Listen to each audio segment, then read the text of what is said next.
and we are at episode 298. What's the deal, y'all? This your boy King Ed the Great, and you're now tuned in to the livest hip-hop radio show on weekends, Off the Cuff Radio, sponsored by Dirty Basement and Buddy Boy Entertainment. I'm quarantined right now, and I got the beard growing a little bit. We all housed in due to this epidemic that we got going on, but we got a special show line of the night because we got two major guests on the line. I got my man T-Max with the facts, my tag team partner in crime. What it do, King? Great to be back on OTC. Look, for all our peoples in quarantine right now, stay up, be blessed. We're going to make it through, but just take the proper precautions. If you ain't got to be out, stay in. If you feel anything, go, get checked out. But we're gonna make it, and we're one of the people who's gonna carry on in terms of helping y'all get through it. So we here on a Sunday. We about to get it live and direct, King. Go ahead, tell our listeners about one of the legendary guests that we got on tonight. Well, first of all, before we get that started, I want to go ahead and say the call number is 1-516-531-9596. And I also had to bring our other host on for the night, my man Pittsburgh Pat. You heard him on several shows that we've done this past month. He's on the line right now. Yep. What up, Pat? What's up with y'all, man? Doing the show with How the y'all beard doing, man? showing, you know what I'm saying? We good, man. We maintaining it. Yo, man, look, I get a lot of criticism that, a lot of times I fuck with East Coast artists, but y'all gotta understand I'm from the East, man. Of course, I fuck with the East Coast, man, but I love every coast of music, and regardless, I respect greatness, period. I don't care where it's from. Good music's good music. Greatness is greatness. So, I interviewed our guest before a couple years back, and this dude was always my favorite member of the Dungeon family, man. And the Dungeon family does not get enough credit for being as legendary as they are, man. And there's people in music right now that are doing it big. They're from the Dungeon family, and people don't either know it or they don't respect it. And man, this dude, in my opinion, has a top 10 Southern album of all time. The Skinny from Slimm Calhoun. I'm telling y'all. Yes, sir. Anybody listening to this, if y'all don't know The Skinny from Slimm Calhoun, man, I'm telling you, bro, that's one of the best albums from the South, man. I'm telling you. This dude, I'm sorry to blow the teaser away, but Slimm Calhoun it's all good. Has always been, man, dude, there's dudes from the South that, people don't give their just due to. Slimm Calhoun's one of them. There's people like Playa Fly, Hitman, Sammy Sam. There's guys like that, man, that, they don't get their respect, on a major level. And they deserve that respect because they put out classic fucking music, man. And I'm telling you, so this ain't no, just giving props because I'm on the phone with dude. I reached out to this dude personally when I was on my other show. I reached out to this dude personally because, he's one of the reasons why I started checking out more Southern music as I got older, is because this dude put out an album, The Skinny, that was just, there was nothing else like it. And I reached out to him. This dude didn't come to me. I reached out to him because that shit was such a staple in my life. It's just loving Southern music, man. And Slimm Calhoun to me, I mean, I talked to him before. He's a humble cat. He never said it. He was the best Dungeon family member. But I'm telling you, man, this dude, he was my favorite Dungeon family member by far, man. That Skinny album was just fucking, I ain't never heard nothing like that shit before. So without further ado, man, we about to bring my man on to the show, the legendary Slimm Calhoun in the building. What's happening? What's going on, man? Good, brother. Glad to have you with us. What's the word? Slim Cutter. Yes, sir. My dog, what's up, man? Man, same old, man. Just quarantining, man, keeping it cool, you dig? Yeah, man. Where you at right now? You in Atlanta? A little bit. Yeah, I'm in Atlanta, in the crib. Yeah, Atlanta. What's things like around there right now, my man? Man, slow motion a little bit. You know, it's still moving a little bit around here, but you know, for the most part, everything's slowing down. You know, nighttime. They've been having us in the house for the most part, so ain't a whole lot to do, ain't a whole lot going on. But you know, things are what they are everywhere. So you know, we just making the best of it. You know what's dope is everybody's making the best of this moment. Just like you got all these DJs and producers, they going live and they throwing their little quarantine parties. So that's getting the people through. Exactly. Yeah, man, this shit's wild, bro. Like, I ain't never seen nothing like this before, man. And, like, to be honest, I don't even know what to think of it. Like, I don't know if it's an overreaction, if there's a deeper plot. I don't know whether to believe the government, and I don't believe, like, the uncredible motherfuckers just making YouTube videos either. Like, I don't even know what to think of this shit. You know what I mean? Yeah. Right. I say ride the wave, man, and just, you know, use common sense. You dig? Exactly, Definitely. man. That's exactly what I said, man. Use common sense, take care of your people, be safe. That's pretty much all you can do, man. Be prepared and be safe, man. Protect your people. That's pretty much it. Exactly. Right. Definitely. So, Slim, this is T-Max. Go ahead, man. We got T-Max in the building. So, T-Max, I'm going to let you What's shoot the up, question T-Max? off. I'll be right back. All right. Not a problem. Slim, shout out to the 44 to 678. Much love from VA all the way down to Atlanta, GA, where you reside and stay. Yeah, man, we're privileged and we're honored to have you on. You know, of course, once again, shout out to Pat for the reach out for him bringing you on. One time for that boy Pat. Yes, our brother from another mother. So I guess we'll go ahead and start it off like this, man. Obviously, you know, you are aligned with one of the most legendary crews in all of hip-hop history with the Dungeon Family, and one of the individuals, you know what I'm saying, a dude who's outside of Outkast, you know, who's had the rarefied air privilege of having a verse with Andre 3000. True. But before all of that, before there was Slimm Calhoun, who was the man before he got inspired by hip-hop and ultimately would embark on a sojourn of legendary status as just being one of the living legends out there? Man, you know, before I linked up with the boys, music was always, you know, something that I always have been into since a child early on, you know, just fell in love with doing music, the love of poetry. That's what really got me into writing raps when I first learned about poetry in elementary school. And that's what really got me to, you know, just start combining rhyming words from there, just, you know, grinding. Same thing with any other thing you want to do in life. As kids, we grow up playing sports. You know, everybody play football, basketball, whatever. And you got dreams of going pro or whatnot. Same thing with music for me. Just putting it together and hopefully one day, you know, hoping that things will manifest into whatever happened. And luckily I got that shot. Definitely.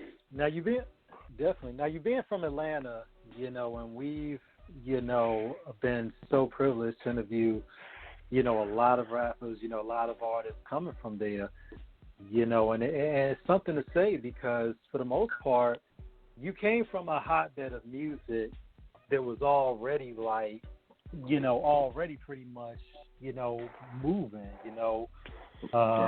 We interviewed Cujo, you know, a while back, you know, and, you know, he was just telling us about how that scene was coming up out there.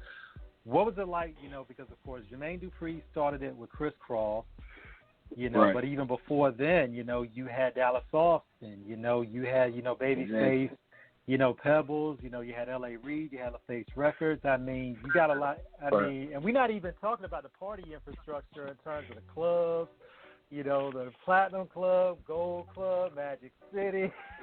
Right. And then the sports teams. So y'all already had it, you know, on go from jump. So what was it like, you know, being able to kind of Yeah, just making your way through. Man, like I said, I've been doing music for a long, long time. Going back to Jack the Rapper in the early 90s, late 80s, early 90s. Okay. A lot of different things were going on back then. I was there in the hotel when Death Row and Luke got into it. It's back when the first Chronic album was out. Yeah. Oh, wait, wow. you was there? I was in the hotel. I saw the crowd jump off the whole with night. Death Row. Look, I'm sorry, bro. We gotta derail you there, bro. You gotta tell us about that, man. You was there when Luke got in with Death Row? Yeah, because a lot of people don't know how that really happened. I was in the building. I was right there. What's so crazy is I remember it like yesterday. I was young, and like I said, Bad Boy hadn't even jumped out. They hadn't even released Craig Mack's first record yet. Puff was just getting everything going. He's still working for Uptown, just about to leave Uptown or just leaving Uptown. And I remember when the fight jumped off, everybody got to scattering, and I looked up, and I actually was in the bathroom with Puff and K. Wells back then. Like, everybody took off running, and we ended up in the bathroom. I was in the bathroom with them. I was young, and like I said, I saw it live and direct. You know what I'm saying? So I've been around to see a few things in the industry, and that was way before I even got my shot at this thing. So just grinding, coming up like you said. You said something about Jermaine Dupri, Dallas Austin, ABC, all of that. K. Wells, Silk Times Leather, Sammy Sam. I heard Pat talking about Sammy Sam. That was one of the guys that I grew up listening to. Sammy Sam, Kilo Ali. MC Shy-D, Silk Time Leather, you know what I'm saying? That was stuff that was actually, that was running in the streets of the city when we was young, listening to the Fresh Party on V103, you know what I mean, back in the day. So, I've been doing this music thing for a minute. Yeah, man. Like, when I was on my old show, that was my goal. Is like I'm like a historian, man, and I don't care what region it's from or anything. I respect all the regions. Like, I live in the East, so of course, like, I grew up on more Eastern music. You know what I mean? But I live in Pittsburgh, and Pittsburgh's a great place because like everybody listens to a little bit of everything. Like if you came here in the early 2000s and you asked people in the inner city who their favorite rappers were, you'd hear people like Soulja Slim, Project Pat, the Dayton Family, Sibo. You would hear all those guys. So, like, I was always exposed to, like, the more of the underground side of things, guys that never really had a hit record or anything like that. And, like, to be honest, that's how I found you. And that Skinny album, to me, like, I just got stuck on that shit. It was just something different that I never heard before, and the lyricism on it. And, on my old show, I mean, like, if you go back and look in the archives of my old show, I interviewed MC Shy-D and, there's a bunch of guys that, from back then. Like, I interviewed you on my old show. And, that's just because that Skinny album was such a, I don't even really know how to put it, man. It was just such a, like, it was like a wake-up call to me. Like, oh, there's not like an East and a West sound. There's not really a specific sound that you can pinpoint to anybody. Anybody can do whatever the fuck they want. And that Skinny album was what made me realize that. I was like, oh, this dude's not trying to sound like, he's not trying to sound like Scarface. He's not trying to sound like Tupac. He's not trying to sound like Biggie. Like, he's doing something totally out of the realm of what people think hip-hop is. And that's why that album meant so much to me, man, because that shit sounded like nothing else to me. You know what I mean? Like, that shit was just like, oh, wow, this is something wild. Like, this is greatness. And, like, whenever I'm, online, you always see people making those top 10 lists, like, top 10 South albums of all time. I always mention your album, man. I always do, just because I just feel like that album is just something that's like, man, I don't know if you caught lightning in a bottle or what, man, but like that album right there was just something that's just like, damn, man, that shit is different than everything else, and it's fucking brilliant. You know what I mean? I really mean that, man. Like, I don't reach back too often to interview somebody twice, man. But, like, that album meant that much to me, man, that, like, every time I get a new opportunity to do some new shows and shit, I try to reach out to you, man, because I really feel like that album is brilliant, man. Well, thank you very much, man. You know, the body of work we put together, and just even with the music, you know, it was just the vibe we was in right at that time, you know. Of course, coming from the DL, you know, we always trying to reach other limits. That's just one of the objectives with what we do, is just trying to find a different approach, you know what I'm saying, than the norm. And like you said, I mean, I get a lot of compliments on that piece of work as a whole. A lot of times, you know, same type comments, you know, it just didn't sound like a lot of other stuff that was going on. So with that, you know, that was part of the objective, is just trying to stand out and not be in the same box as everything else that was happening. Yeah, now, it definitely wasn't either, man. That shit was something unique, bro. Like, really, man. I'll forever give you your props on that album, man, for real. Yeah, I would say, did Organized Noise do that whole project? No, actually, Organized Noise only did one song there. Earth Tone 3, Mr. DJ, who was Outkast, original DJ, him and actually Outkast, they had formed the production team at the time, Earth Tone 3. So they did the bulk of the production. How I actually got with Cass was through Mr. DJ. He was still DJing for Outkast at the time, and he and I linked up, and the first song he and I did was Time Lock, which was actually on my album. We actually did that song in 94, 95, something like that. And we did that record. That was the first song we did, and he was playing it, you know, as they were as Outkast was working on their second project. He was playing it around them, playing it, you know, while they were on the road and whatnot. And he was just letting me know, like, they feeling what you got going on. So we just kept recording over the next couple of years, because I actually had been around the guys. I started I was a teenager, but I actually started as the road manager. I linked up with Ian Burke and Sean Johnson, who originally managed Outkast. They were Outkast first managers, Greenhouse Management. Okay. So I had linked up with them. And I was actually working with Ian and Eric Johnson at the time. They had started a production group and a label called 9 Lives that was through Elektra.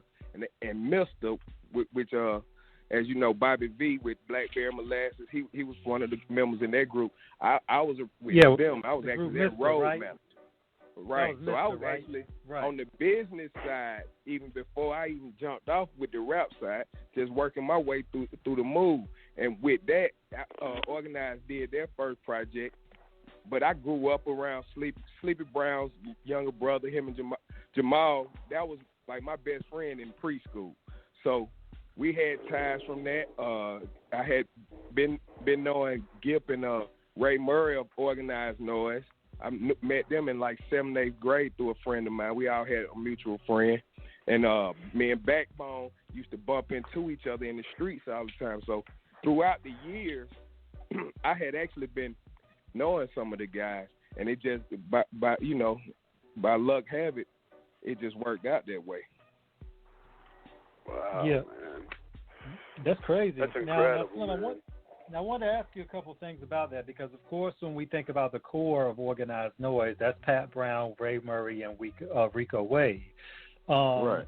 But you're always speaking. But you've spoken on. You know, this is always a element that a lot of times we don't really hear enough about. You said you worked as a road manager. Now, that's an added dimension in addition to your MCing that a lot of people don't know in terms of the business, in terms of road managing and the daily day-to-day business of, right. You know, of what goes on behind the scenes. Tell us a little bit about what was going on in terms of your responsibilities and how that works in terms of ensuring that everything runs smoothly on the business side. Well, yeah, so like I said, I was working with management with Mr. and pretty much my thing was scheduling, making sure the guys got the rehearsals, vocal training, a dance rehearsal, studio, in the studio, with them pretty much everywhere they was going, meetings with different labels, food runs. I mean, just about anything you can think of. Road managers pretty much taking care of the daily duties. So that's pretty much what I was doing, and everything was coordinated with management at the time. So it's a blessing coming from that side, because you actually get to understand the business from a different standpoint. A lot of, especially right. now, with a lot of younger artists now, it's not the same type of training going on with a lot of these younger artists. So therefore, they're not going to coaches about interviews, and they're not doing choreography. They're not thinking about certain other business parts that may come about, and so it's just it's a different animal. A lot of people nowadays teach themselves, I guess, from what they see on the internet or what they see on TV versus getting actual formal training. So it's a little different.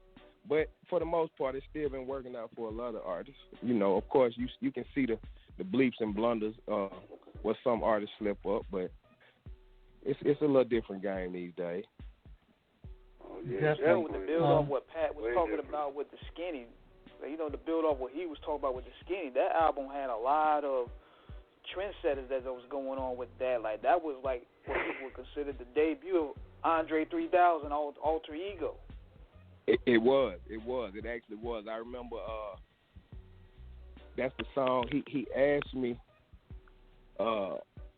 He said he wanted to get on. He heard I had actually did the first verse. I just had the first verse on there, and on the beat, and he heard it. He said he thought that was one of them that he wanted to get on. I ended up putting the second verse on there, and one day I came in the studio, and he was there. He was like, "Look, I got on that song." He's like, "I don't know if you're gonna like it or not," but he was like, "Just go in there and listen."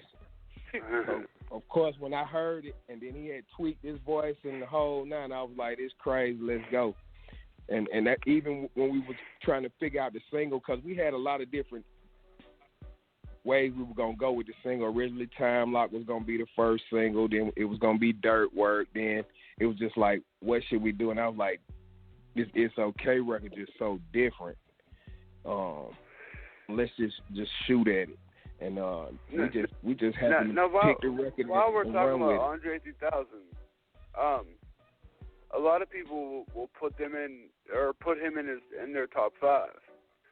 Right. And then a lot of critics will say, he don't got a solo, he don't, do this. Do you put Andre amongst the greatest of all times? And if so, why? What makes him great? I mean, I definitely look at him as, I was always a fan of his. Even as a friend, you know what I'm saying? I'm a fan of a lot of guys that I'm around, for the most part, in the industry. But he was always one of my favorites. Just his wordplay, definitely. And what's crazy is now, with how music is, you have a lot of shorter songs, and a lot of artists are really just doing one verse and repeating the verse and maybe changing 4 bars. So if you was to just go on what's going on now, I mean, his one verses can kill a lot of these rappers' whole songs.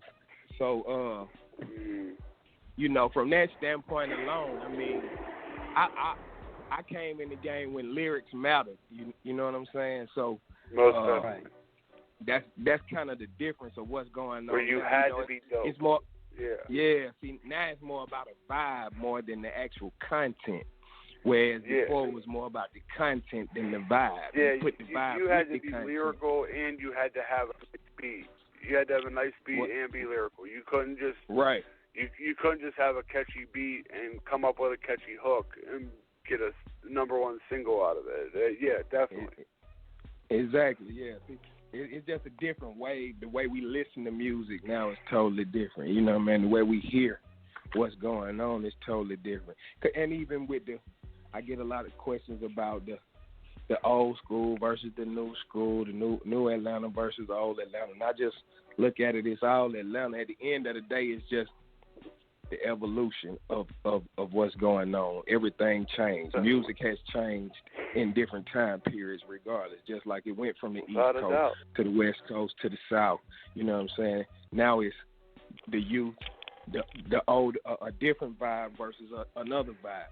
But it's all music. You got a lot of artists out right now, independent artists, with the internet being how it is, people we never hear of, that you'll never hear of, but they're making decent music and they're making records, decent and money, because it's a lot of people under the radar that's moving pieces, streaming, getting a lot of stream or whatnot, but they're not on radio, they're not on TV, and but they have internet presence.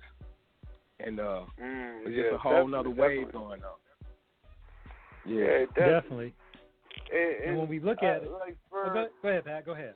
For somebody that's been a part of the Dungeon family for a long time, you just mentioned how the sound of Atlanta kind of changed. A lot of people don't know this, but Future came from the Dungeon family, and even True Life from New York had an affiliation with the Dungeon family.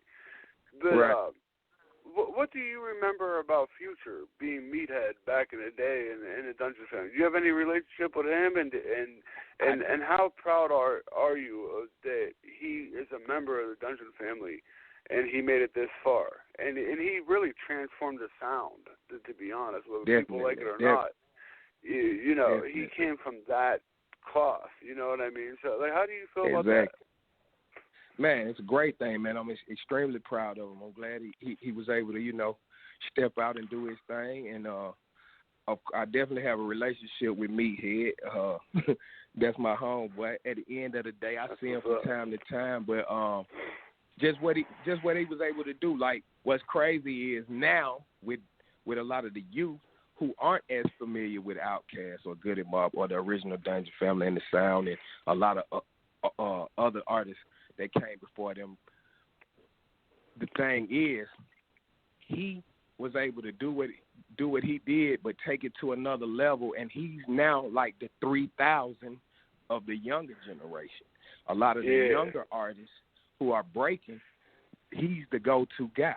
Let's get Future on the record, you know. So he's a game changer, man. Yeah. He's like the new 3000 for the younger generation. Like I said, I mean, pretty much almost all the artists who've been jumping off, you know, it's either if you coming out the South, you want to get Future on there, and then it's Drake. You dig? So they like the top two for the youth coming out the box. Doubt. So one time for that boy me, you know. Yeah. And what's wild is Future even had clones. He had Designer coming out sounding like him. He had all these other guys coming out sounding like him. And even with that, and you got to remember too, like even with Yaki, if y'all know who Yaki is, what he go by? Yaki DiBiase. I'm trying to think what's his new rap name? He got the Trail record. I who you're talking about. I can't remember that shit right now. No, he just. Hey, what is his name? What's his new rap name? You know who I'm talking about. He just dropped the album not too long ago. But see, he was in the group with Johnny Cinco, John Piper. They was a group together called the YC. But they started over at the Dungeon. Oh, wow. Of course, like I said, Milster with Bobby V. You know, Big Boy had Janelle Monáe originally before she jumped off and she definitely did. Yeah, he definitely did. Yeah.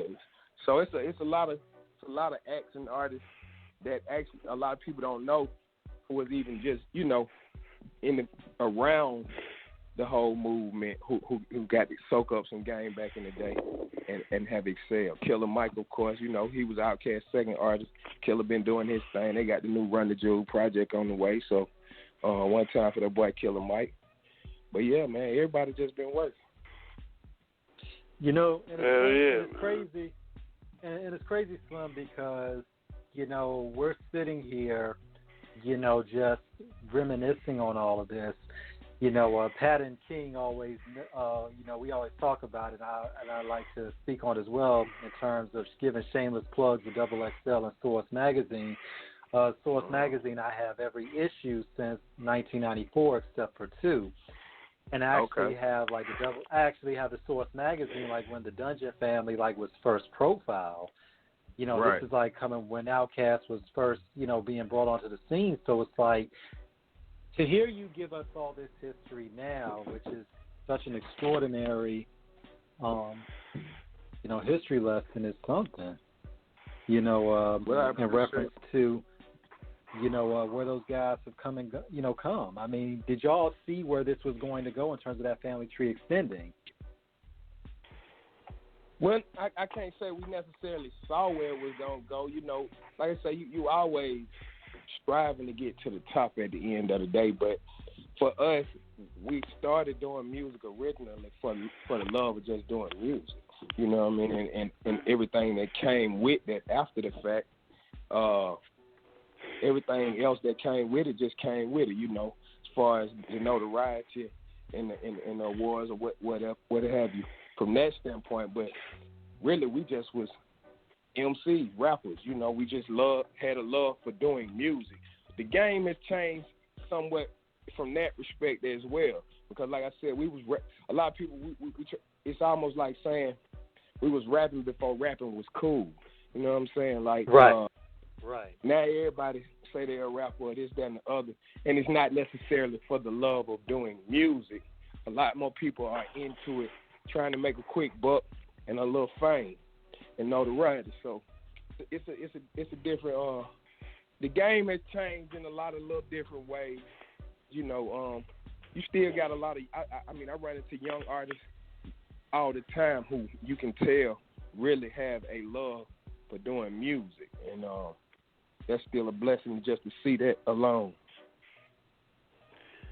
Definitely. Yeah, most now, hey, y'all, real quick, I want to get this out real quick.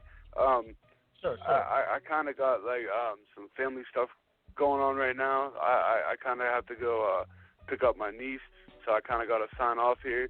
But Slimm Calhoun, bro, I appreciate you coming on the show. Appreciate you. Anytime you got some shit going on, man, you can always hit me. Y'all got my email address. You can always hit me, man. I truly do appreciate this, man. I really appreciate it. I apologize I got to leave early. But I really do appreciate you coming on the show. To my co-host, yo, you guys know what to do, man. Y'all professional as hell. The Slimm Calhoun, man, for real. To me, you'll always be a legend. The Skinny will always be a top record to me. And look, man, anytime you got something that you need our help with to promote or anything, man, please just reach out. You're good people, man. I appreciate you, man. I really appreciate you coming on the show, man. I apologize. I got to dump out early, man, with this. This good, coronavirus thing going on, man. Yeah, Things are crazy right now. I got to go pick up the niece, you know what I mean? A little bit, so I get it. Yeah, definitely, man. Things just pop up. I got to take care of the fam real quick. But, look, man, for real, Slim, I really appreciate you, man. And, again, I wish you nothing but great success, great health. And for real, man, I really appreciate you coming on the show, man. I really do. I mean that from the bottom of my heart, bro. We definitely do, bro. I really appreciate y'all. And to my co-host, I appreciate y'all. Please take care of this dude. Let him plug whatever he wants to plug. And for real, y'all have a good night, man. And again, Slim, couldn't appreciate it more, my brother. 100. Appreciate you too, man. Bring it up to you, brother. Salute, guys. I really appreciate y'all.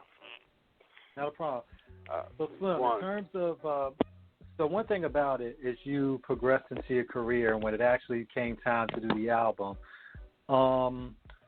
what was it like actually going to the studio and really understanding the nuance in terms of what it takes to make an album? Because as you just said, a lot of people just make music because it's trendy, but not necessarily because it's something that embedded they really developed that love for. So obviously you all came at a time where, the South then is not known as the South it is today, and it doesn't necessarily always have the most respected distinctions of what it is today.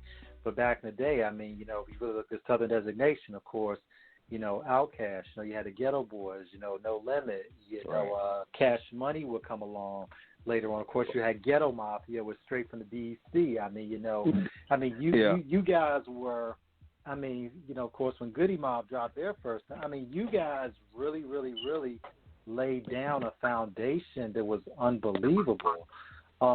When it was your turn to go, you know, and carry on tradition, what was that recording process like, and what was the conceptualization behind what you were trying to create? Actually, I mean, I had a lot of stuff that I had been putting together. Like I said, me and Mr. DJ had already been working on a couple of things. Some of those records I had that actually were on the Skinny I had done a few years prior to putting the whole project together, but they were songs that Cass had already heard. And actually, when I got my deal with Sylvia, those were records with Elektra. Those were records that we had actually already had, and it was like, no, those got to be on there. And then I just started building everything else around it. But as far as just making the complete project, I just want, as far as the vibes and what I wanted to get out of it was just different emotions that people go through on the daily. You know what I'm saying? Sometimes you having fun. Sometimes you get the crazy phone calls. You know what I mean? Sometimes, you know, you just going through regular everyday life stuff, paying bills, you know what I mean, taking care of your family. So as far as the Skinny itself, it just was about mainly what people go through on a day-to-day basis. You know what I'm saying? Just regular everyday current events, you know. Some just happened at the store down the street. Ooh, let's go see what's going on. Somebody got in trouble. Somebody's boyfriend and girlfriend just broke up, and this is what's going on. You know what I'm saying? Somebody else got a problem over here trying to catch up on bills. Somebody else just might have made a couple dollars and hit the cash 3 on the lottery. You know what I mean? So that was the whole thing, just the vibe as far as what people going through, what people doing on the daily, you know, whether you're in the street, whether you're working a job, whatever. It's just all about still trying to get to that next level at the end of the day. How can you better yourself at the end? Like I said, we're going to have fun, party, this, that, and the other, but if you ain't ever learning nothing, then it's, you know, where are you really? So that was the main Definitely. thing.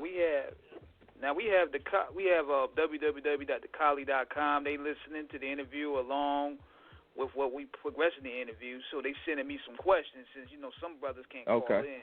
So I got a question from this cat that go by the name of Rev. He said, I simply want to know why in the hell he did not blow up a bit more with that fire-ass debut album, The Skinny. Was it simply a label situation with Elektra and Outkast, or was it personal stuff? Nah, it wasn't nothing personal. It was part of it was label stuff. Because what ended up happening, we were on Elektra, and Cass wanted to move the label to a different label, which we did. Killer Mike it was time to get his project out. I had actually half of my second album done, which I could have left them up under Outkast because Sylvia Rome Elektra had actually sent me paperwork to sign directly to them. But me and Big had a meeting, and he was like, man, they want you direct, but we want to keep you, this, that, and the other. And we went to a different label. Killer Project, first project, came out. It still hadn't done what it needed to do.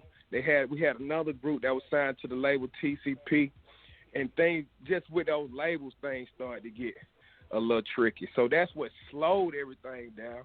Then I had switched management, started doing a lot of other stuff on my own, and then things just kind of got out of whack from that point. But I've still been doing music. I still got music online. I just actually dropped a new single last week called This Goes, featuring Scotty ATL, produced by the Freshman. So that's out right now on all platforms. Got a project with that coming out probably in May. I've been putting some 420 compilations out. for all the smokers out there. So I got something that'll definitely be out loosely for. Yeah, that'll be out for 420 on 420. So Loose Leaf 4 Volume 4 will be out then. We actually about to start recording those records right now.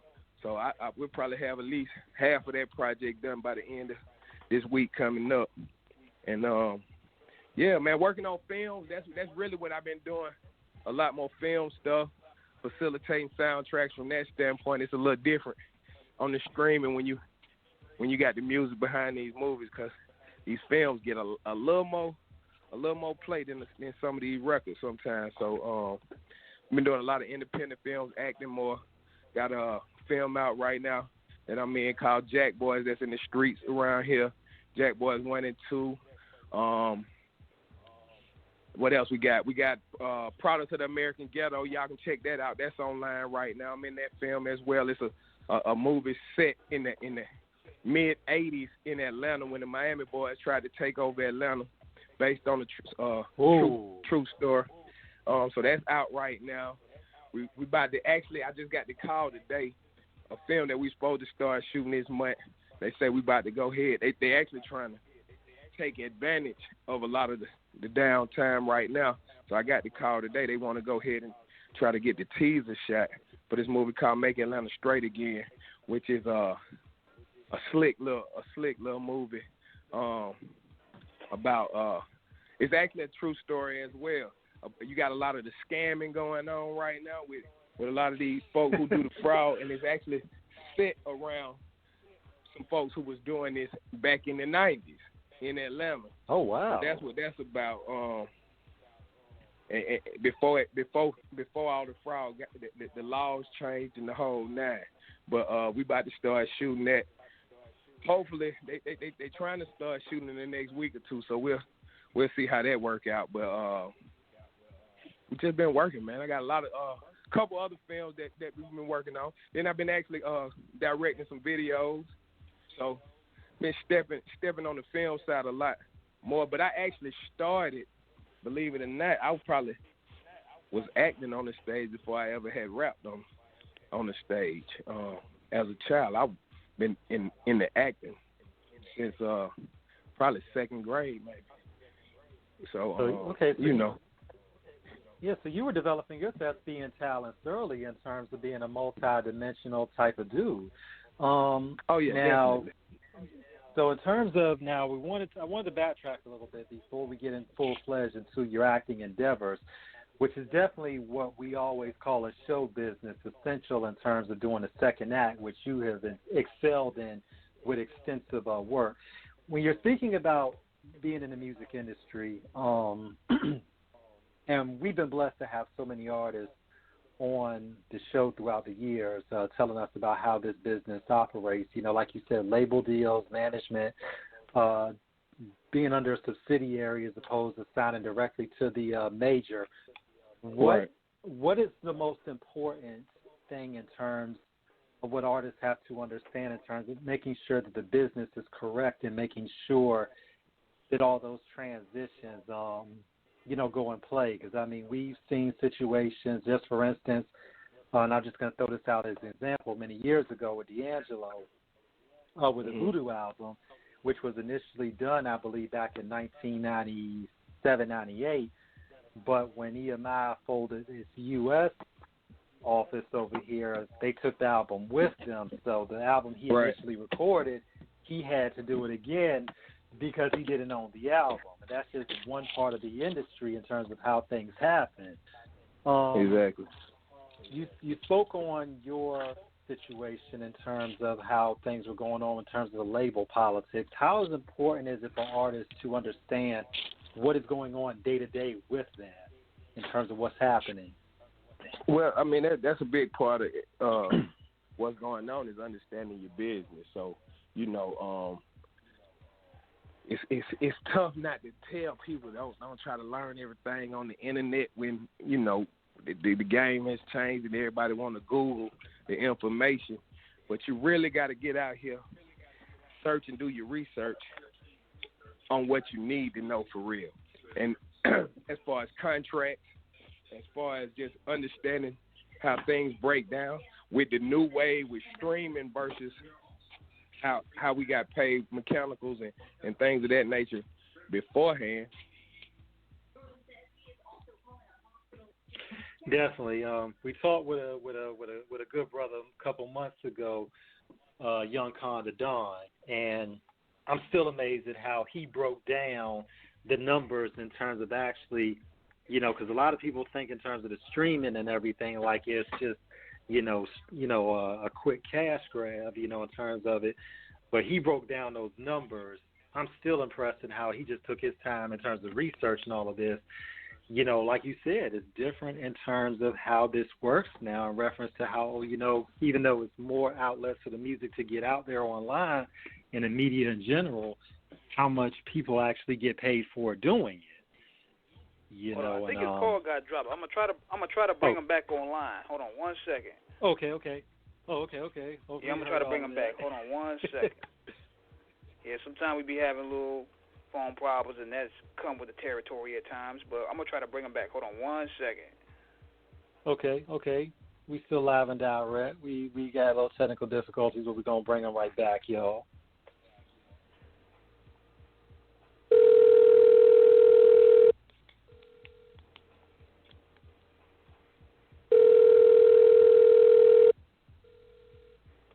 He's back right now. I got him. The wireless customer you are calling is not available.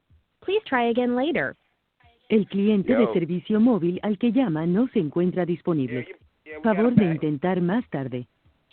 Message 1, US01LV. Hold on, I think we got him back. Okay. You home back, brother? Yeah. I had to switch line. That one cut off on me. But yeah, like I was saying, just understanding the business, man, and understanding the business, understanding what you're getting into, the breakdowns, how things really work, understanding how you're supposed to get paid, where you're getting paid from, how streams break down, making sure you're covering all your bases as far as making sure your records are published, copywritten, whatnot, making sure your business is squared away with your producers and featured artists. It's a different game from the standpoint nowadays. Before any label is going to actually come to you and want to sign you, you will already be making money. You will already have, started your own movement going before anybody even going to be interested nowadays. So the key is understanding where you're supposed to be getting paid from and how you're supposed to get paid. You got some artists that just like even on the Megan Thee Stallion situation and things that she had going on recently, you got a lot of artists who are jumping into situations trying to get the quick money first, but they do have the talent. But then you sitting around you got what you call starving artists. So you got artists out here who not necessarily in the streets for real. You know what I'm saying? So they ain't hustling and they ain't doing all this. So but the pocket's low, and somebody come and they got $10,000, and you sitting on E. It sound good, so you signing paperwork. And but it's not understanding some of those things that you may be getting yourself into. And then even with some of the bigger artists, I was just watching Killer Mike and them earlier with the Run the Jewels, and they debuted a record yesterday, and they played the whole song today on the live. But they were even talking about just what they were going through right now with the label, as far as the label not wanting them to release the music just yet or let people hear the music just yet. And sometimes you can get in these situations and you think that's what you want to get into, but then you lose some of your control. So you got to understand the business. Young Dolph, one of the people I watched as well, because he stayed independent. He had a lot of opportunities to sign with majors or whatnot, but he stayed out the way, kept his move going independently, and of course he's making a lot more money that's coming directly to him. And with the way things are set up nowadays with your different platforms, TuneCore, DistroKid, CD Baby, whoever you got your music coming out through, that those checks coming directly to you. Versus if you go sign with a major, Your check got to go to that label first. Then somebody, whoever running your situation, they got to touch it. And so you don't know who playing with your money, who's not playing with your money, and it can get a little tricky real fast.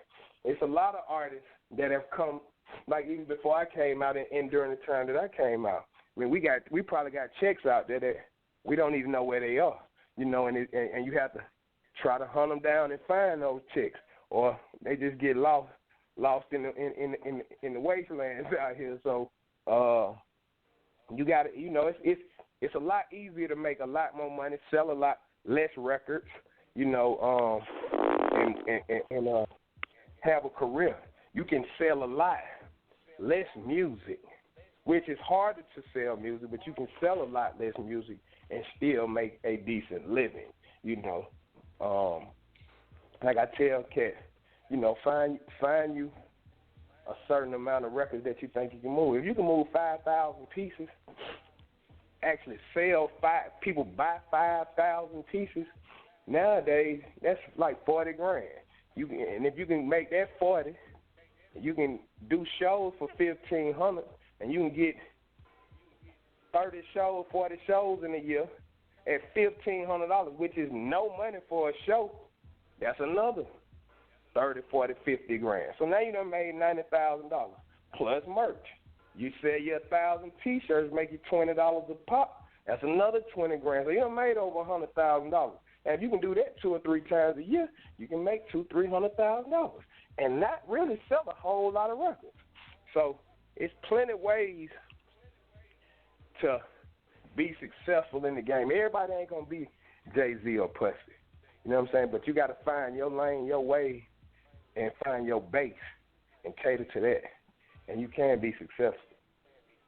And you know, Slim, that's real because you know, before he got cut off, we had a brother a few months ago, Young Con Adon, who broke down the streaming money.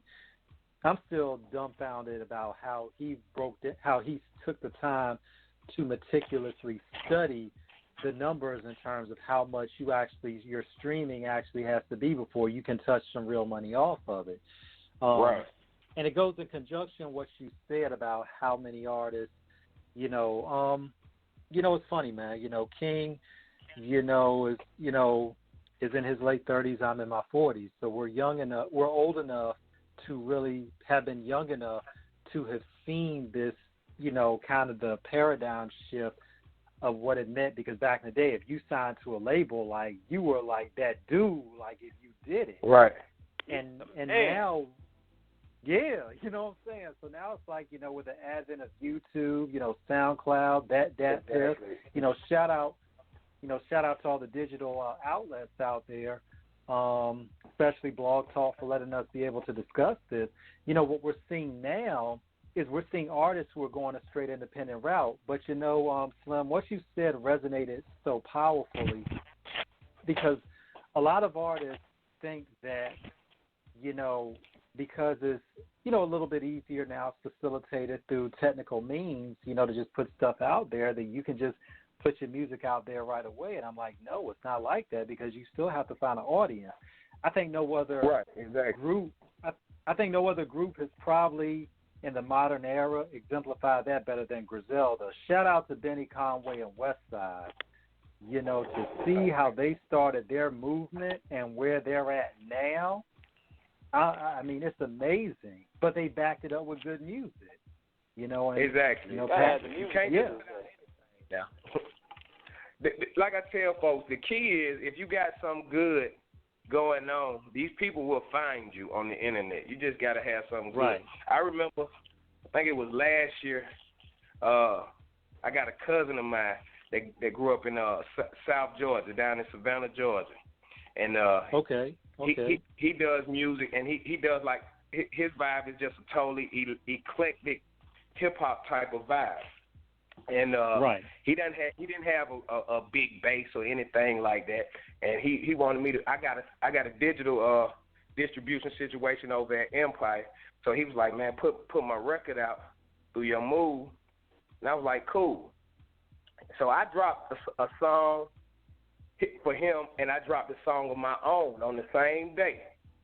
And I checked the streams like a week and a half later. And I was like, right. My streams was at like 600-700. His with no promo. His streams was at like 6,000-7,000.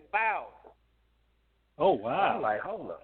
What my little cousin doing? Because I know he don't know nobody for real, and I'm trying to see what he got going on. And he was just telling me what he was doing on the internet, and a lot of stuff that he did was his titles were based around video games, and his artwork was kind of like video game cartoonish type artwork. But what he basically was telling me was like, look, a lot of my stuff based around these video games, and the way when I posted, people looking for these games, kind of the same thing what Soulja Boy had going on to some degree, like people looking at up these games and things, and my music popping up, and he was like, once it pop up, if they like it, they gonna keep playing it, and it was just that simple. It just he still had to have a product that somebody wanted to hear, but how he structured it to work on the internet was the key, is how he put it out there to get people to notice him, to stand out just a little bit more than just somebody else uploading a record on the internet. And I was like, yeah, that make a whole lot of sense. And he has been doing pretty well for himself on the internet ever since then. I think he been doing like last year, I think he did over 500,000 streams, straight, totally independent, no heavy promotion. But he's built his base up where he constantly has people streaming his music now. And the main thing is really just having enough, understanding how to market what you have, and then building your base from there. That's what it is. And as you said, in terms of marketing, people knew you as a rapper beforehand. So when you decided to go into your acting endeavors, what was that like in terms of, going into another foray where you're showing people that you are, that you have the chops to do that as well in terms of it? Because obviously acting, I can tell by the enthusiasm, we can tell by the enthusiasm in your voice that this is something that is like really big for you. Like you're really, you're really geeked about doing it. Tell us about those experiences that you've had in terms of, the scripts, how you choose your scripts, how screenplays come up.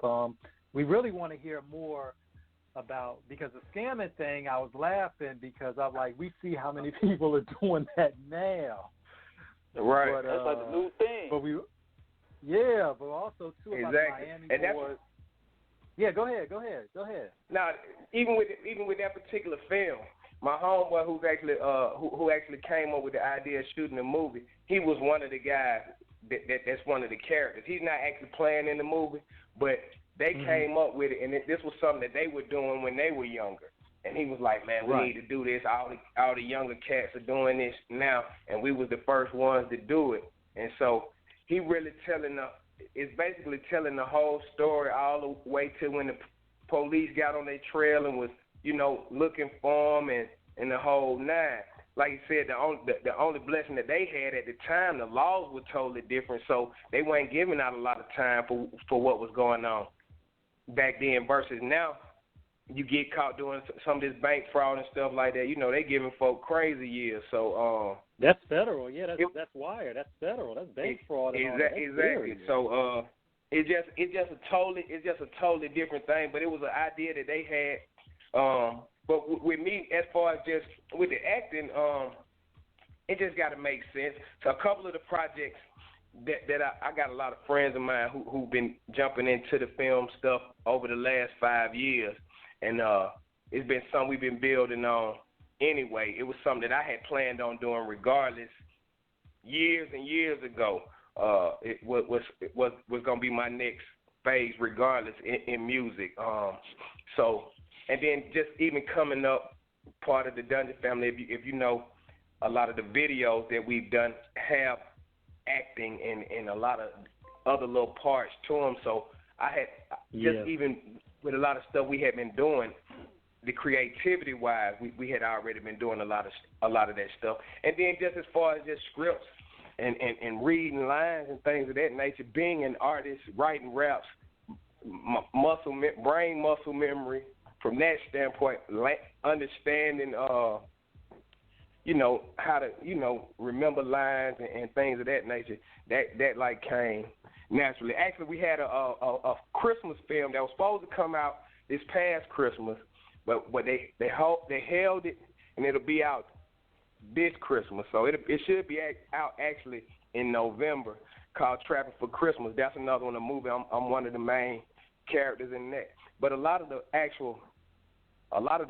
parts, I mean, we were doing table reads, and then I ain't gonna even say we were doing table reads, because we were actually going over a lot of the lines on set while they were setting up.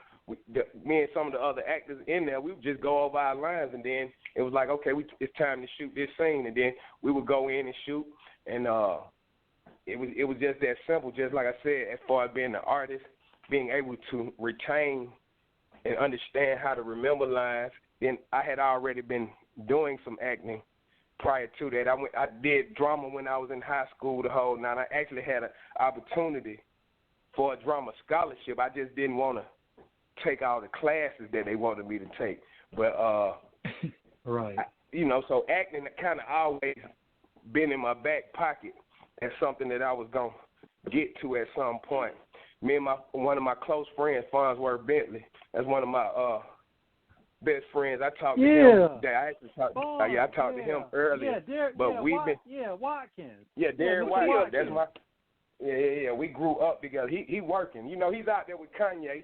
If you don't know, he's actually part of the production team with the whole Sunday service situation. So he's been doing a lot of stuff with Kanye with that, but he's been doing a lot of stuff just behind the scenes, period. I don't know if you remember when 2 Chainz did that, one of the last 2 Chainz projects, he did like Jimmy Fallon. They changed it up, and they had a little choir on stage, and they changed one of the records up. Farnsworth had put that whole thing together. He choreographed the VMAs. He choreographed the intro with Tracy Ellis Ross for the VMAs last year. Man, it's a list of things that he's been doing behind the scenes. So he been working nonstop, but we've been working on trying to develop some content for some of these platforms, TV show-wise, and stuff like that as well. So we got a couple other things in the bag, but just out here working, man.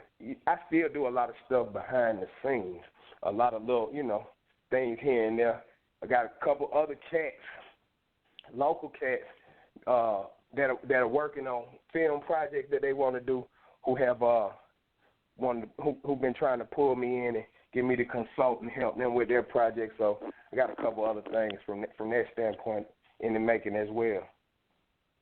Definitely. Now I got another question submitted to you, man. It says go by from this cat named Jesse King. He said, I want to know if he sees his song Dirt Work as a foundation to what T.I. and later Jeezy came out doing. I'm talking musically and content-wise. Even now, there's elements of that song and newer songs. Tip actually, when I was working on the skin and working on that project, Tip was actually signed to KP, who was part of the Dungeon family with Ghetto Vision, and Tip was around the studio a little bit when I was working on my first project. This before he actually did his first album, and he was around soaking up some game. I'm cool with T.I. I ain't gonna necessarily say I gave them the ground. It's a lot of stuff going on out here. Backbone had a lot of trap stuff on his first project, another member of the Dungeon family. So Dirt Work was just one element, and it was part of what we all had been. If you was in our city, and depending on where you were growing up or what you were around, the trap was just one element of your day-to-day life. And so, I mean, it goes back to how we were talking about Sammy Sam. The Hard Boys is another group that jumped off in Atlanta. I would say more so they it wasn't called trap music yet, but they kind of laid the foundation for trap music to come. Definitely. Because that was actually one of the songs about that I wanted to ask you about, when you and Big Boy, what was that writing session like in terms of really, kind of getting down, for that? Same situation like even with the Dre record. What ended up happening, I had the beat. And my homeboy, shout out to Butter, my homeboy Butter did the beat. And basically, I put the first verse on there. I remember this. I dropped the first verse. And when I dropped the first verse, everybody was at the studio. I remember Organized Noise, everybody. It was like on a Monday night. And I dropped the first verse, and everybody was like, oh, that's so crazy. That's crazy. You need to finish that right now. Big hadn't even got on it yet. I hadn't even put the second verse on there. I dropped the first verse. They like, you need to finish that. You need to do that song. So they all left and went to the Gentleman's Club. And I sat in the studio by myself. And I was like, man, I need to goddamn figure out this second verse. So I was sitting there, and I came up with the second verse. I went in there and dropped it. Then they still at the club. So by the time I finished the verse, I ended up shooting to the club, meeting them at the club. We hung out for the rest of the night, came back. They listened to the first two verses, and they was like, everybody was like, man, this is crazy. Big was like, I'm getting on that one. Then he ended up putting his verse down, and the rest was history with that. But it was just really, it just started off as a vibe. Butter had the beat. I came with the first verse, and then everybody was just like, man, you got to do that. You got to finish this record tonight. And I just stayed in there, dropped that verse, went to the club, came back, Big heard it, got on. Same thing, like even with It's Okay. We had a photo shoot with the whole DL at the time. We did a photo shoot in Centennial Park, and we were down the street, which is down the street from Stankonia. And we did the photo shoot down there, and me and Lil Will, who actually sings the hook on It's Okay, he was riding in the car with me, and we were just talking about situations, about girls and guys, and you know what I'm saying, some of these cats got a lot of bread, and you ain't really got to have no money to hit this guy. He might have a couple $1 million.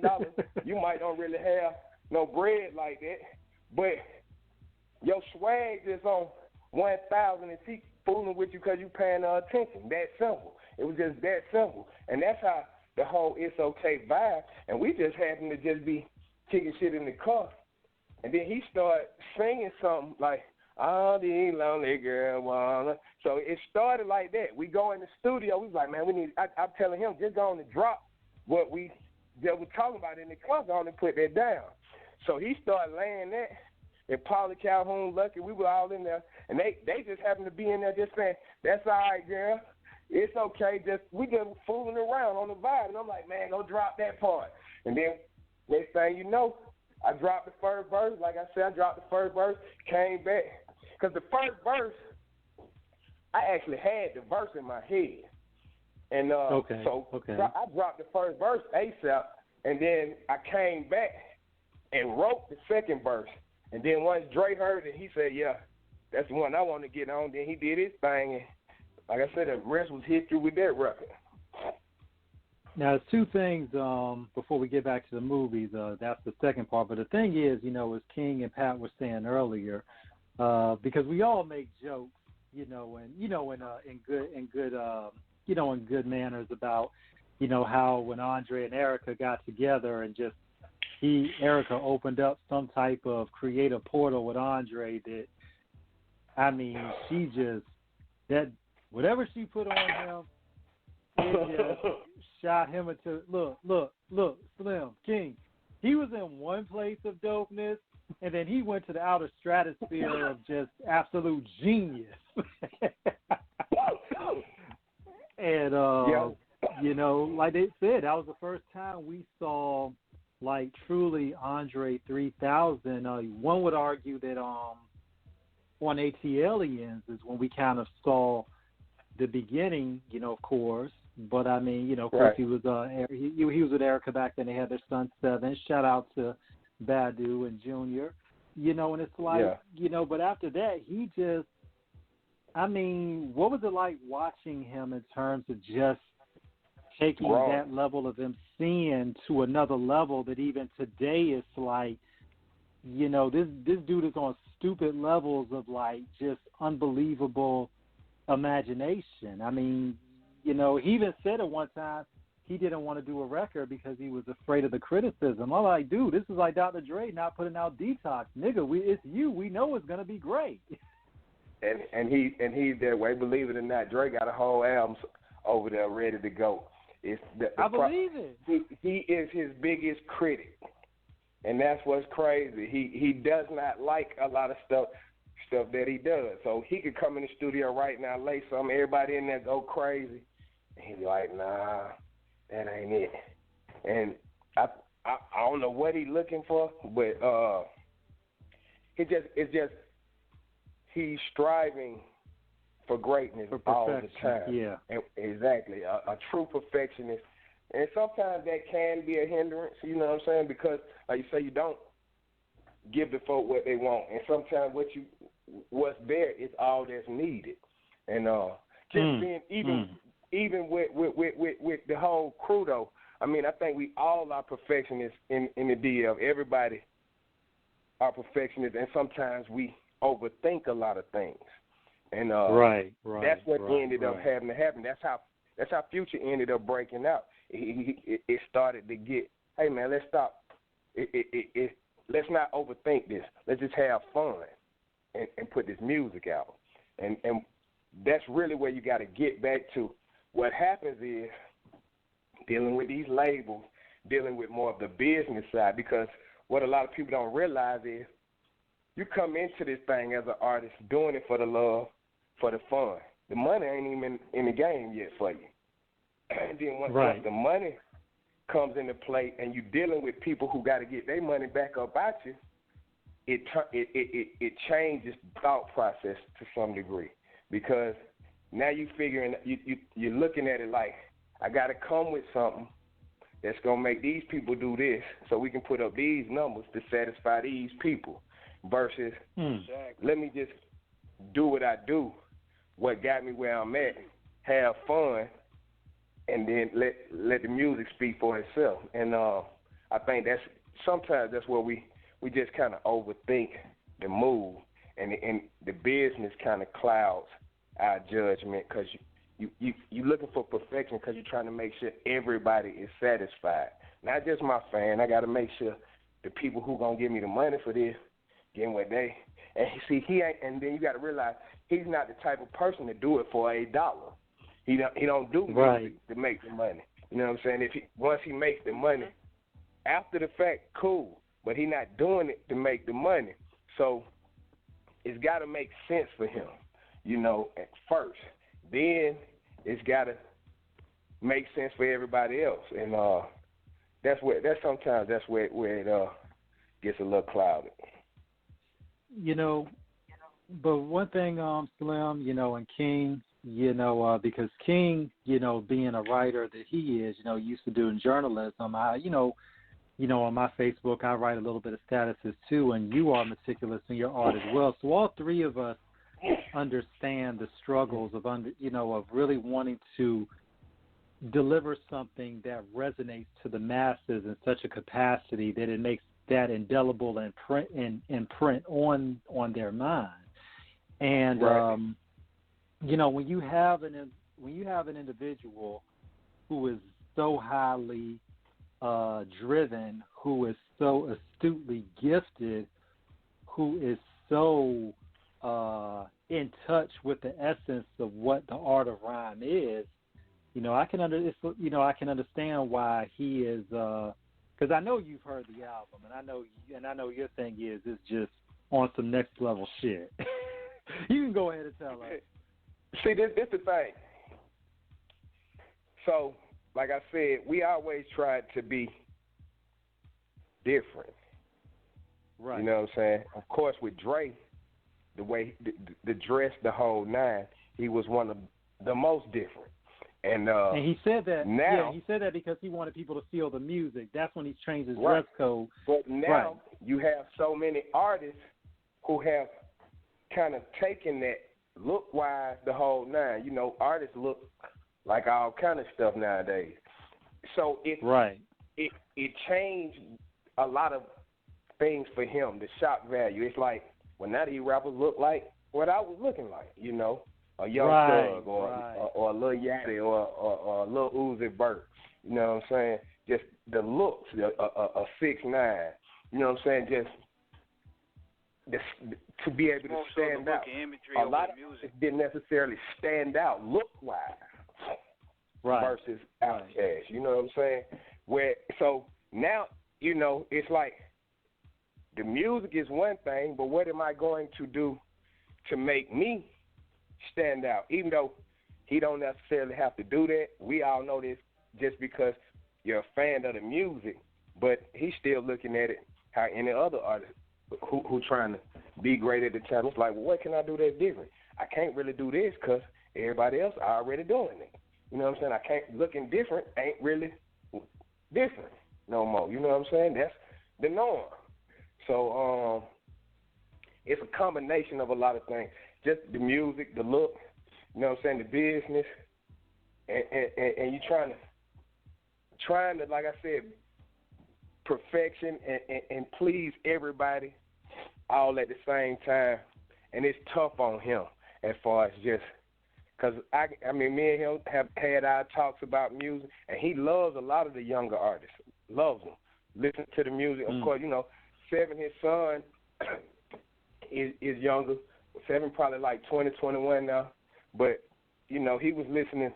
You know, you with your son. They playing a lot of the younger stuff. You hearing it just from being in the industry. So Drake loves a lot of stuff that's going on. It's just, I think more for him is how can he separate what he does from what's going on? Will it be that special? You know what I'm saying? So we'll see. Possibly, we may get it one day soon. Hopefully, it's all on him though. You know, but it's crazy though, because when you're listening, you know, I remember 2003 when the Love Below came out. You know, Speaker Box The Love Below, and you know, of course, Hey Ya, the video was just so unlike anything we had ever heard before. But yeah. But you know, I always remember one night I was riding out to the club some years ago, and I just put it in the deck and I just let it run. And then I really saw, you know, how much of a genius that Love Below album was. Right. You know, and, you know, even now it's like, you know, it's crazy because we're seeing, a guy like him who was ahead of the curve. This guy was almost, you figure this is 17 years later, 2003, exactly. He was way ahead of everybody else in terms of that level of creativity. Exactly. You know, before we were, I mean, and that's the definition of legend, you know, just like with your album, you know, you guys, but then again, the whole Dungeon family, you know, the Goody Mob, of course, you know, different tangibles to the table. Yeah, you know, Cool Breeze, you know, I mean, all of y'all. I mean, you all just, I mean, God, I mean, what is that movie going to be like that needs to be made about y'all? I mean, man, it's crazy. Who would you have play you, man? Who would you have play you? Who would I have play me? I'm playing myself. Yeah, they got makeup. I have no idea, man. If I had to pick somebody, you know, I couldn't even think that far ahead, to be honest. You know, we just have to wait and see if it ever manifests itself to happening. But you know, it like I said, it's been a blessing to come up with the guys. Like I said, we've all been friends for quite some time now, and it's just been a blessing. You know what I'm saying? To even be mentioned with them. You know what I'm saying? So I'm honored from that standpoint to be in the same talk with Outkast, Goody Mob, Cool Breeze, Backbone, The Witch Doctor, Organized, you know what I'm saying, and Killer Mike. So, you know, we'll see what the future holds as far as that. Definitely. And Dungeon Family do so much balance to the game. Yeah. Like, even if y'all would check my Instagram, I posted a clip from the cell therapy clip where CeeLo was talking about who's that peeking in my window, pow, nobody. Yeah. Exactly. All coming to light today, though. You know what I mean? So Hey, man, you know, like they say. Yeah, because everybody was Words concerned with being gangsters, and these guys came with a new wave, bringing spirituality to the table and creating that awareness that shifted that balance back. So he was like, dang, we kind of a little scared because I was like, yo, we going to have dudes well, see, this finger the thing. mask running. A lot of people don't realize, you know what I'm saying, there's a lot of stuff going on in the hood. You know what I'm saying? There's a lot of people doing stuff that they don't want to be doing as well. You know what I'm saying? They doing it because they trying to survive. But that don't mean they don't have spirituality either, though. You feel what I'm saying? The same guy who might sell somebody some dope might be praying, you know what I'm saying, going at home, you know, they need praying that he ain't got to do that no more. You know what I'm saying? So at the end of the day, you know what I'm saying, it's like I said, just even like with my album, you know what I'm saying, them just elements of life. You know what I'm saying? People out here, especially then, you know what I'm saying, people were trying to survive. However, you know what I'm saying, and if you had to move and saw a way to make you some money, then that's what you was doing. But at the end of the day, you trying to figure out a better way. You know what I'm saying? That's the end goal. Is look, I'm gonna get this money and then I'm gonna figure out a way to make it better on the other side. You know what I'm saying? So I mean, we seen a lot of rappers who came up in the game like that. Cash Money, Jay-Z, Master P. You know what I'm saying? A lot of other artists who started in the streets. You know what I'm saying? Ran on some bread and just figured out how to reinvest and make the best of it. You know what I'm saying? And you just keep it pushing from that point on. But, you know, I don't think nobody trying to stay in no trap forever. If you are, you're a fool. Yeah. You know, now also in terms of, now going back to your acting endeavors, because of course Andre has done acting as well. You know, when are we going to see that new show that just came out? Say that again. Okay. Yeah, when are we going to see you and him collaborate on a project together? Man, you know, we just gonna pray to the heavens, man, and hope it happens soon. You know what I'm saying? He been doing his thing. Dre hadn't really been in Atlanta per se. He comes through Atlanta, still got his house and things like that out here. But he been moving around.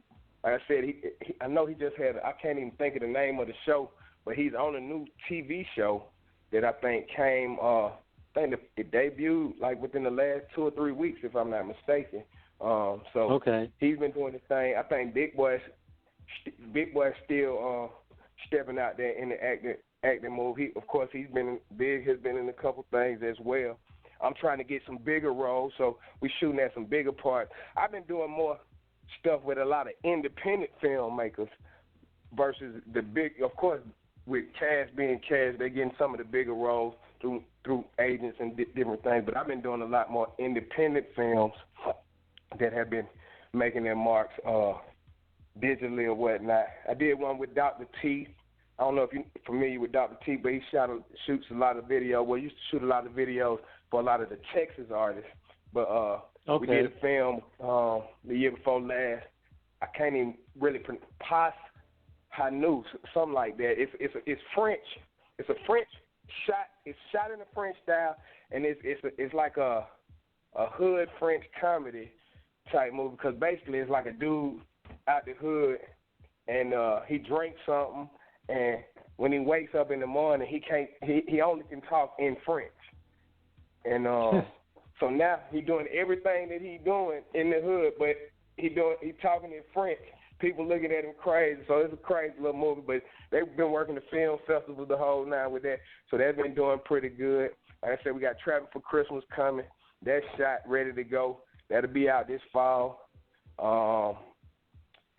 Make Atlanta Straight Again. We about to start shooting that. Jack Boys 1 and 2 in the streets in Atlanta right now. Products of the American Ghetto out right now. We got a couple other films that we did years ago that's online as well. So I'm just trying to stay active. Then, like I said, developing shows and things of that nature, man. Just really, you know, if you're in the right positions to create content and get it out on platforms, you know what I'm saying, this is the time to attack. So that's what we're doing. Definitely. So you enjoy doing films more than working on music, like the film and music business basically like parallel? They do. I mean, it's all entertainment at the end of the day. Like I say, I'm working on music right now. I got the 420 compilation, Loose Leaf Volume 4. I've been sending beats to a couple of the artists, so we probably about to start really recording that this week. I got like 3 or 4 songs. It's gonna probably be about 10 to 12 records. So we're gonna probably get that stuff knocked out within the next week. Usually the crazy thing is I've been doing the 420 projects this will be the 4th one for the 4th year. And a lot of times the first 3 that I've done, I don't even do the songs that far in advance. I've really been usually knocking them out like the week before 420. And we just been doing like 10, 12, 14 songs, and I just do them back, knock all of them out in like 5, 6 days. But I was trying to give myself a little leeway. We almost in April, though. So I'm going to try to get at least half of it done in this week, and then we'll try to knock the rest of the records out. It's really about, how people being able to move, what's really going on with this whole virus situation, the whole nine. We both started shooting this movie. Because I was like, they called me wanting to start getting the teaser together, and I'm cool with that because I get it. It's a lot less stuff going on in the streets and in the city, so it's just easy to move and shoot right now. But still got to play that smart with the amount of people on the set and things of that nature. And because people got to take this. You got to take it serious because I see a lot of stuff, and I even got friends. It's a hoax, this, that, and the other. But one of the security guards at a club that I go to, he in the hospital right now with the coronavirus in intensive care going through it. So I just saw a DJ out of New Orleans, one of the bounce DJs, just passed away from the coronavirus. Exactly. Black and mild. Yeah, so like I said, you gotta use common sense, play smart. If you think it's fake, be smart enough to just stay out the way for a minute, regardless. You know what I'm saying? And because we got somebody. See what's really going on, what these folks got going on out here with this thing. Yeah, because we got somebody who's social out distancing. there. Yeah. Social distancing is crazy. Yeah, but one thing about it, and I tell people, when we have something like this is no time to start playing into, conspiracy theories. I'm like, whatever. I'm like, the fact is we got to deal with what's happening right now, and the reality is we got people who are sick. A lot of people, God bless, have recovered from it, but there are a lot of people who are still being affected. So, and, you got some people trying to say, well, it don't exist, I'm like, okay, you're a doctor, I'm like, okay, and I'm saying this, sarcastic. I'm like, okay, you're a doctor, go ahead and tell us why it doesn't, and stuff like that just bothers me because you got people who are trying. Me too. Yeah. You got people who are people trying want to be purposely ignorant about it. Exactly.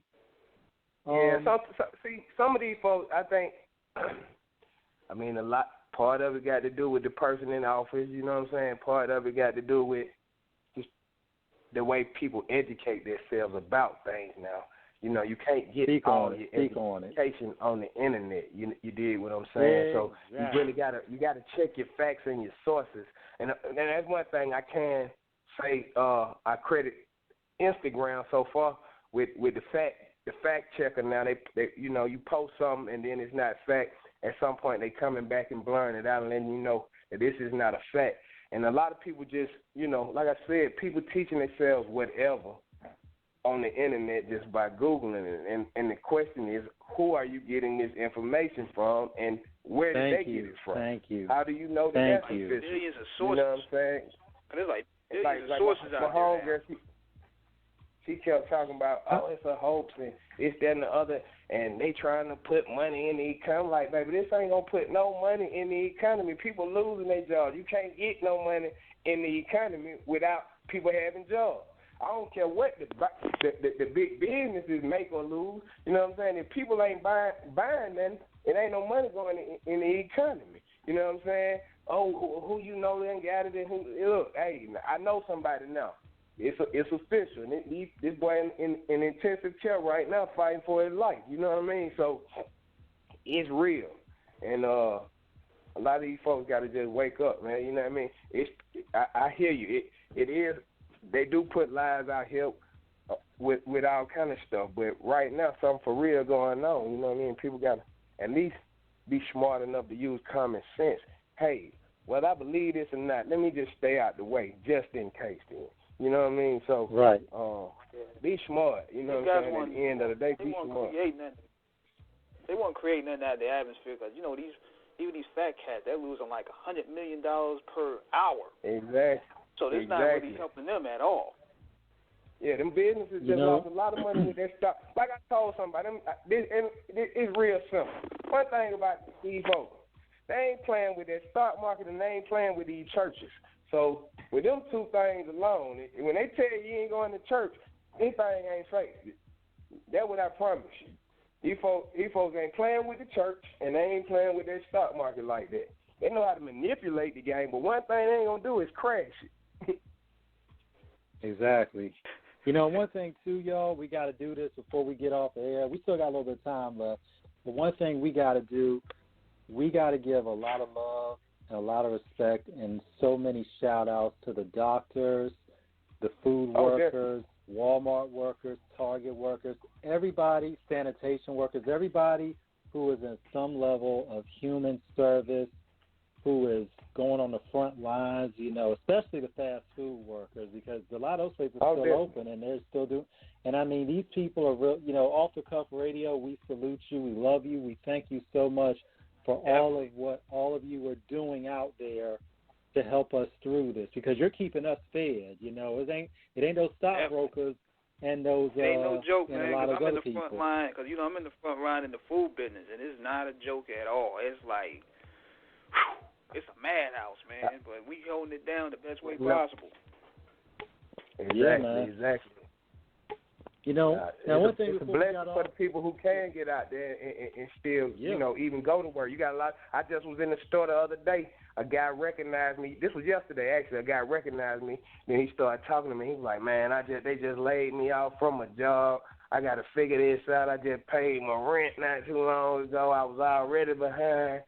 And it's a lot of people, you know, like I said, ain't having the options to you know what I mean, to do what they want to do. You know what I mean? People really out here looking crazy right now because things done got real serious and a lot of people losing jobs. I mean, I was in Vegas the other week, and they were about to shut the casinos down in the whole nine, and I saw a lot of the people back there talking. They were talking about how long people had tenure in those certain casinos. A lot of those people were talking about the way they were doing it is that basically they weren't gonna have no job. They shut everything down for 30 days out there anyway. But I think the way a lot of the businesses have closed out is as if nobody has a job. Everybody gonna have to come back and get rehired again. You know what I'm saying? And for some businesses, they gonna switch a lot of things too, and probably downsize. Maybe in some of their departments, people who already have been thinking about making changes in companies. So you just never know. It may be a lot of people still out of work even when the things do clear up. You know what I mean? So we just got to look at a lot of stuff with this whole thing that's going on. Definitely. Definitely, and, man. you know, one thing is we got to stay prayed up, you know, and just stay safe out there. Now, before we got off the air, there was, you know, kind of trying to take it back to a lighter note, transitioning. With a lot of the black movies we're seeing right now from that depicting the African-American experience, it was so different when we were coming up in terms of the level of filmmaking and who were getting the roles.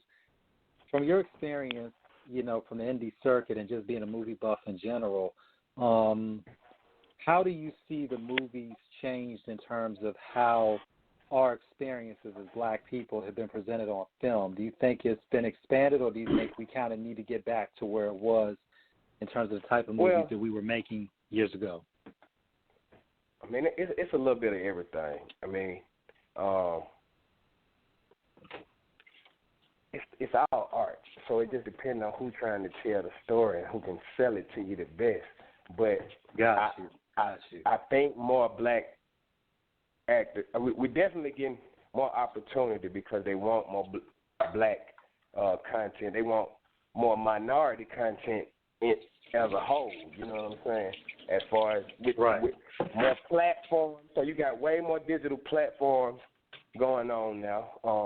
So it's just a lot more other places to try to sell your product as far as getting a situation. It's not, okay, I'm going to try to come up with a TV show and get in on a major network over here. Now you can go to certain platforms. You can go to a Netflix or Hulu or Amazon Prime, you know, different other outlets other than just a NBC, ABC, or a cable network or whatnot. And it's about the content. Same thing. It's entertainment. So it's what do you have that somebody wants to gravitate to that's going to keep their attention and make people want to keep looking. We're going to see. I want to see more black actors in other type of roles, though. You know what I'm saying? And it's just all about. See, the problem is this: you don't have as many black directors as far as to the level of a Steven Spielberg or you know somebody. Yeah, exactly. So therefore, it's almost like you gotta get that one that's gonna kind of make you poke out, and then people will start maybe looking at you a lot harder, and then trying to change the content into something else. But it's the roles, you know. Some of the white directors, the types of films, and they just going with the norm. So maybe, hopefully, we'll see more black superheroes in some films or something. You know what I mean? Just playing other roles that you're not necessarily used to seeing black people playing. You don't see a lot of roles as black lawyers and black doctors, or you know what I'm saying, TV shows with the black doctors. You know what I mean? Or lawyers or judges or whatever. You know what I mean? Whatever. People in professional fields outside of entertainment in sports. You know what I'm saying? A lot of times, a lot of the films, when they put black folks in there, we either the rappers, the athletes, or the dope boys. You know what I'm saying? We ain't getting a lot of the other films and the roles, you know, that just comedies. You know what I'm saying? And it ain't necessarily got to be comedies out the hood. You know what I mean? So, just authentic stuff. You know what I mean? We got successful black folks out here, and people want to see that. People still watch the Cosby Show. You know what I mean? So, you know, it's other stuff we can see more content of, and then we just period. More black folks got to get involved. We got to figure out a way to get more involved on a higher level to keep folks in those roles. You know what I mean?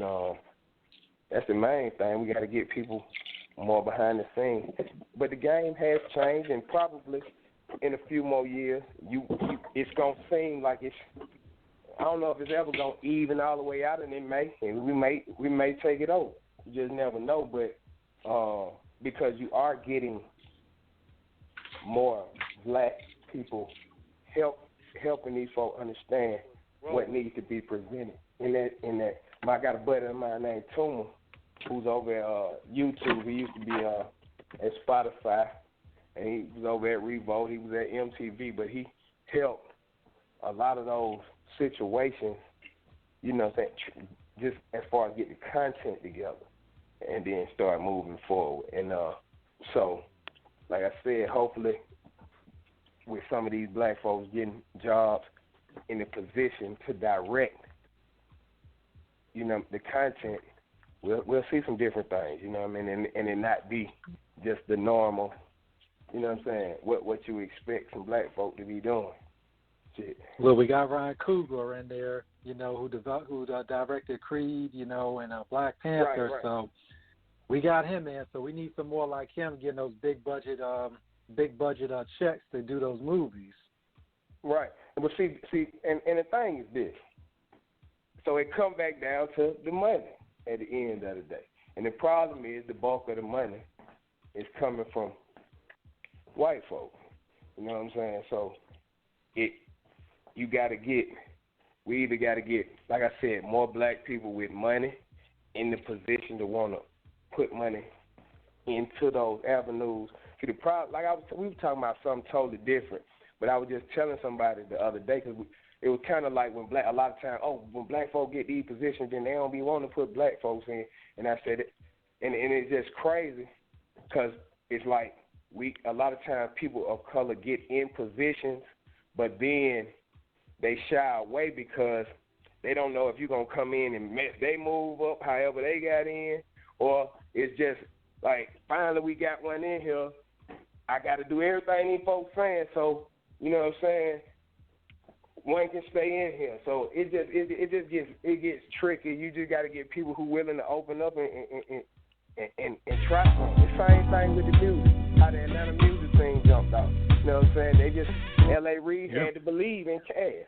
And once he was like, I'm going to get him a shot, and they did what they did, then, you know what I mean? From that point on, they just built everything up. You got to give some of these young directors, some of these young black actors opportunities. And it's just, sometimes, I don't know, like I said, we got to get some more folks in with the money on from the minority side that want to get behind some of these young folks. You know what I mean? Because it's, a lot of financiers. Yeah, exactly. Because what I'm saying, see, you got to realize a lot of the other people who already been running the industry, they already friends. So, I mean, and it ain't nothing wrong with that, but people, it's just like anything else. If you my homeboy and I'm your partner, and I got the money and you got something going on, I'm fooling with you. Come on with it. We don't know them other cats. So, you know what I'm saying? But if we get some more people in who willing to try to meet some more new people and build that, then there's no telling what we can be out here. You know what I'm saying? It should be competitive all the way around the board. You feel me? Like, in whatever. It should be competitive. You know what I'm saying? We should be somewhere in the mix. When they having these award shows for TV shows and the Oscars and all of that, you know what I'm saying? We should be somewhere in the mix in some of these categories. Like, you feel me? Like, but to get in the mix, you got to have those other roles, though. It can't be just butt out the hood and he done came up and now he made it. You know what I'm saying? Can't just be that story. You know what I'm saying? What about the guy who had the disability, who, you know what I'm saying, was able to do this, that, and the other and took off? You feel me? So it's a lot of other great stories out here to be told. And we just got to get spoke who ain't scared to put the money behind it. Yeah, a lot of people will say, Slim and King, that, the Tyler Perry, of course. I applaud Tyler for what he's accomplished. I will say that I think he could diversify his type of movies a little bit more. But I'm always going to respect any black man or black woman who has taken the initiative to do something great, especially, thriving in an industry that has not necessarily always been the most friendly or has wanted to acquiesce appropriately to understanding and articulating our experiences on cinema. But, like you said, we got to have people who are the decision makers in those front offices, those, like King said, the financiers, the big moguls who are willing to look at it from a view of, okay, I'm here. Now, what can I do in terms of being able to really, really, really spread our experiences? Because the thing is, there's a lot of diamonds in the rough out there who are just waiting to be discovered. Exactly. You got a kid out there, you got a young boy, a young girl out there, a young king, a young princess who's going to be coming, a queen out there who's going to write up the next great screenplay, and they just need somebody to believe in it. And those not just young though, because it's some older cats still making. It's funny if you look at even some of your favorite actors, white, black, whatever. it's several of them that you wouldn't even believe. They didn't jump off until they was in their late 30s, early 40s. You know what I'm saying? Before they actually made big moves. So it's all kind of people out here. It's just having the accessibility to the situation. Right. You know what I'm saying? It's a lot of guys just like crazy thing, just like the situation with D Nice. D Nice been in the music industry for I don't know how long. He just went 30 crazy years. on 35 years. On Instagram. The boy started off yesterday at 200,000 followers on his actual account itself. He probably had over a million followers now. But it was just one night. It's no telling how many people who have never even heard of D Nice now they know who he is from the internet standpoint, and then once everything, media coverage and this, that, and the other, then you start doing a little more research, then you're like, wow, this guy's been around for a while. You know what I'm saying? But it's just crazy how things in your life can change at any moment. It's just about them opportunities, and you just never know where that opportunity going to come from. You know what I'm saying? You just got to be in position and be prepared to win when it's your time. And for a lot of our listeners that may not know about D Nice, a lot of people don't know this, but he is an original member of Boogie Down Productions. You know, exactly. His first album his first album, I believe, came out in 1989-90. My Name Is D Nice. His second album came out, I think, in 91, 92, To the Rescue.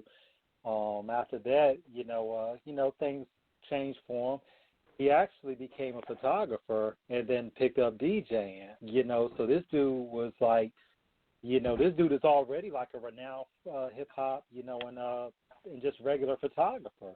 And now this guy's like on a DJ level, and, but Slim, but it's right. You never know when you're going to hit that mark, when you're just going to I don't want to say stumble, because to me that cheapens the achievement.